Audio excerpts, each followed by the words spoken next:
Marvel Universe, it's called the Universe for a reason. It's a big place. On film, up to this point, we've explored a lot of the ground-based heroes. We're going to a cosmic level with Thor. The challenge is really this combination of the spectacular visual and physical world of Asgard, the world of the gods, with the world of contemporary Earth. Paul Welch, a production designer, did an amazing job. He had a wonderful sense of unique vision, but his source material was always present. He just pushed it to its height, and that's what Asgard was going to need, and Jotunheim, and even Earth. The challenge was other worlds, multiple dimensions. When you sit down and study all the various runs of the comics, they're wildly different from one run to the next, so your visual cues are all over the place.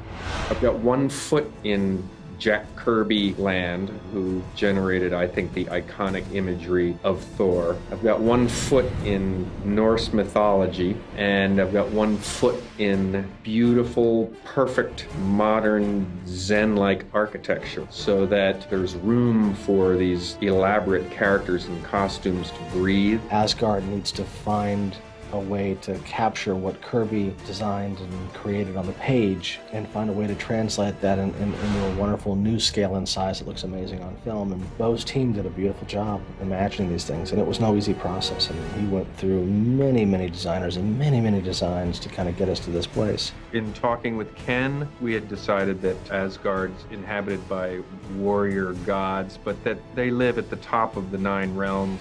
Their privileged perspective on the universe should be so advanced and elegant that it should not be cluttered with the normal details that we associate human beings with. The technology, the building construction, the methodology of their architecture is so advanced the human brain cannot even comprehend it. This film didn't have a whole lot of green screen. They built these incredible, huge sets. It could have been very sort of ethereal and just godlike, but they paid a lot of attention to paying homage to the Viking era, which is all the Norse mythology that Thor is based on. I came here and walked around the sets, and I thought, well, that's it. I don't have to do much. I just show up and put on the armor and let it happen. The throne room was mind-boggling. That was the scene I'd look forward to, the scene with Loki when he's on the throne. It's such an archetypal image in the comics, and I walked into that set and I thought, this costume with these horns and the spear in this throne, in this room, you've got your shot. You can bring your urgent matter to me. You're king. There's a lot of restraint in Asgard, so that these very elaborate costumes and bigger-than-life, almost godlike characters have room around them, and the focus is on them. There is such a plethora of choices inside the nearly 50 years of Thor comic looks from great artists that you need someone of great taste, I think, to find ways that you can tip your hat to certain inspiring, iconic versions of the characters, but let it live contemporary cinema. So is this how you normally look? More or less. It's a good look. Alex Byrne, the costume designer, she's an Oscar winner. She is unafraid of the sort of theatricality of some of the costumes. Obviously, I started with the comics. I would say the biggest input for Asgard was the original artwork of Jack Kirby. The world he created is amazing. Asgard needed that singular voice of, this is the expression of Asgard. A good example is, if you saw Sif, you could tell immediately because of how she looked that she was from Asgard.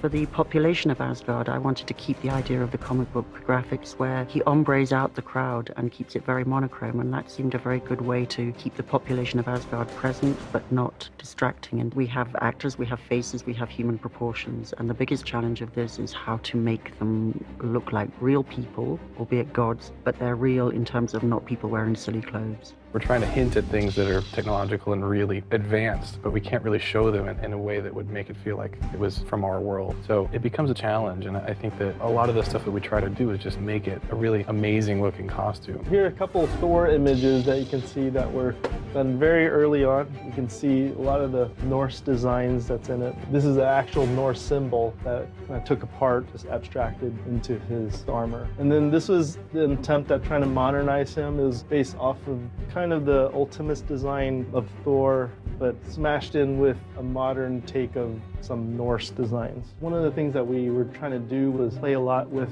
fabric weaving in and out with metal, just to kind of give a different feel of Asgard. It's a different culture, a different place, so it's not something that we usually see today, what we wear.